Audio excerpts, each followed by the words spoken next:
Good day po, teachers! Welcome back po dito sa Learning Pal kung saan po tayo nag-share ng latest DepEd news and updates and free learning resources. So ito na nga po, teachers notes, kaarating lang po na balita dahil meron po ng post ng reclassification form for teaching positions Teacher 4 to Teacher 7. So actually, marami po naghihintay nito. Dahil nung nakaraan po ay meron na rin po nilabas na guidelines for ranking kapag po hindi reclassification yung ating gustong mangyari. But now, since marami po sa atin na gusto po ito pong reclassification dahil tayo po ay i-assess based po sa ating mga qualifications at sa mga standards na ma-achieve po natin. At kung ano po yung ma-achieve natin, kung ano po yung equivalent nun, yun po yung ating magiging teaching positions. Without, of course, yung comparison po sa ating mga other teachers. Pero kung meron po, ay ito pa rin po yung gagamitin. So, first check po natin ito pong na-share na reclassification form. So, disclaimer lang po na ito pong form ay hindi po sa akin. Ito po ay isa rin po ang galing po sa isang pong content creator at gusto rin ko po itong i-share po sa inyo. So, nakalagay po rito na DepEd Form 2A na reclassification form for teaching positions or RFTP.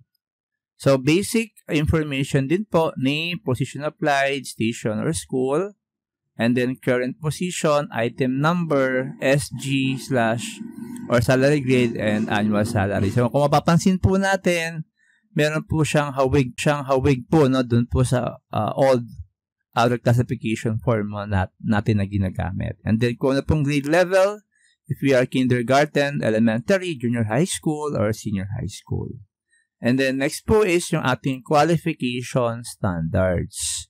So ito pong qualification standards position ay i-fill out po by the HRMO ng ating school or ng division office. And then qualification standard of the applicant. Okay? Again, to be filled out by the HRMO. Kung sino pong in charge sa HR. So, mapapansin po natin na yung elements po ay 4, no? Nakalagay po rito. We have education, training, experience, and eligibility. So, alam naman po natin, so, ano po doon po sa nakaraang DepEd memorandum na lumabas rin po to, no? Ito pong mga qualification standards na to. So, punta po tayo sa next part. We have the performance requirements. So, ano po yung mga kailangan natin i-prepare? So, number 1, we have the copy of the duly approved IPCRF for the school year immediately preceding the application. So, kailangan po natin i-prepare yung ating IPCRF. Number 2, the applicant must meet the following performance requirements depending on the position applied for. Kung T4, T5, T6, or T7. So, ano po yung mga requirements, performance requirements na kailangan pong lumabas no, sa ating IPCRF. So, kung tayo po ay Teacher 2, nabanggit po natin ito last time, ito po yung mga requirements na kailangan ma-achieve po natin. So, pag Teacher 7, at least 18 proficient classroom observation indicator at outstanding. And then at least 6 proficient non-classroom observable indicator at very satisfactory, and 6 proficient non-classroom observable indicator at outstanding. So, yan po yung mga dapat natin ma-achieve na requirements para po makasama po tayo sa mga list of qualified applicants sa particular positions na po yan. So, summary of the achievement of PPST indicators. So, ilalagay po natin yan.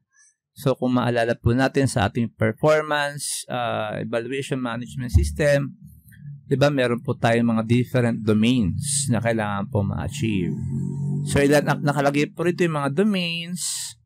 And then, ano po yung ating rating? Outstanding po ba? Or very satisfactory? Okay, so, We will wait for further clarifications po kung ano pong gagawin dito. Kung siguro po check, no? We will check. So, next po, another part of our domain 2, learning environment. So, nakalagay rin po dyan kung outstanding or very satisfactory po tayo. So, dapat po ay ma-achieve po natin yan. Then, domain 3, we have diversity of learners. So, hindi ko na po yan iisa-isahin dahil medyo mahaba po yan, teachers. Next po, we have domain 4, curriculum and planning. So, marami-rami po tayong mga domains na kailangan ma-achieve. And hopefully, we can plan and find ways how to achieve all of these domains. Hanggang domain 5 po, assessment and reporting. So, kailangan maipakita po natin yan sa ating mga mag-i-evaluate po sa atin. Kung paano po natin na-achieve yung outstanding and very satisfactory, ito pong mga domains na to. And para po malagay po natin ang tama dito po sa ating evaluation form. Next po is we have the community linkages and professional engagement. We have the domain 6. Then domain 7, personal growth and professional development. So, ayan po. So, yun po, no? Total number of outstanding, bibilangin po yan. And then, total number of very satisfactory. Then, part 3, we have the comparative assessment results. So, ilalagay na po yan yung total po ng score ng ating education, training, experience, performance, classroom observable indicators, non-classroom observable indicators, at ating total score. Then, ating pong signature, teacher applicant, and then attested by the HRPSB chair kung sino pong naka-in-charge. Then, last part 4, ay yung DepEd School Division Office Action. So, kung maalala po natin, yung mga nakapag-reclass na po dati, dadaan po yan ng Division Office, yung ating assessment, tapos sila po yung mag-determine po, no?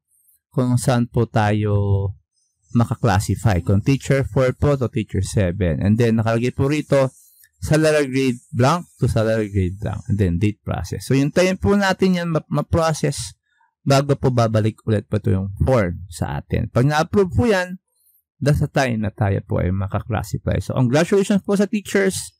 And then, hopefully, ito na po yung ating pinakahihintay na answer, no? Dahil marami po mga teachers ang stagnant sa kanilang positions, no? Dahil naiiwan po sa teacher 3. And then, marami pong hindi agad na reclassify into different teaching positions. So, I hope this is the answer. So, let's pray and hope na ito po tuloy na para po tayo ay ma-promote. Yun lang po at maraming salamat po, teachers. So, kung ito po yung nakatulong po sa inyo, don't forget po to like, subscribe po sa ating YouTube channel for more DepEd news and updates. Yun lang po at maraming